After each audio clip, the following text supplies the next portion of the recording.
2013 Ford Explorer. Going to replace an outer tie rod end. You need some penetrant.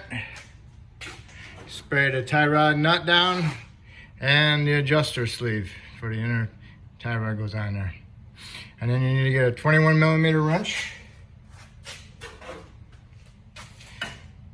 Put it on there, right about this angle. And then you want to smack this that way. Okay, that way. Smack it that way with your hand or a hammer and break it loose, okay? Broke it loose. You don't want it to turn on here, you want it to turn on the tie rod end, so that's fine. Because we're gonna leave this alone and this alone, because it's gonna be pretty much, we're not gonna do any adjustments. So it's gonna work out perfect. All right, so next you need is a 21 millimeter socket. You go around the tie rod end nut and remove that nut.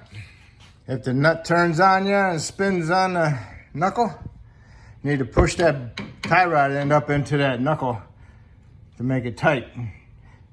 And then you can use your impact. If it don't work, then you can use a torch, a propane torch or a MAP gas torch. It's just a nylon crown nut. So, okay. So now that you got the nut off, then you need to take your mini sledge and hit the knuckle or even hit the top of it. Get it off of there. Since we already broke it loose, it should just spin right off.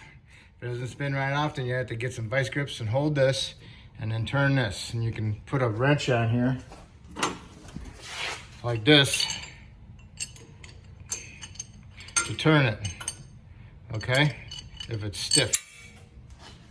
Or you can get another wrench and put it right here. Or even right here. But anyway. So now here we go. Get this off of there. Okay, get that off. All right, match up your tie rod ends. Make sure they're the same size.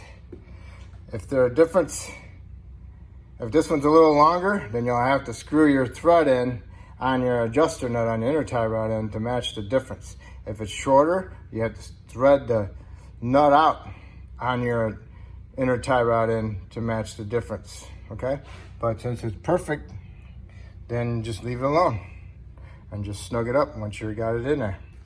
Put some anti-seize on your threads and run her up. Okay, tighten her up. And it's best off you put the pry bar on her again and push it up, because you don't want the new one spinning in the socket, because it spins too fast and might cause heat and melt the Teflon inside the ball joint, make it a little defective early. All right, now that that's tight, now you need to do is tighten up your adjuster on your inner tie rod. And you want to put your wrench back on there, and you want to turn it counterclockwise. You want to go up, okay? So smack with your hand or a hammer. You want to go that way. And that's it. It's all done.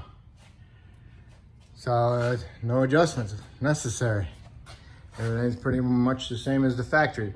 Pretty much all suspension parts are pretty equal nowadays because everybody's trying to make the same parts. So not like back in the 70s and 80s when parts were harder to come by and more harder to machine.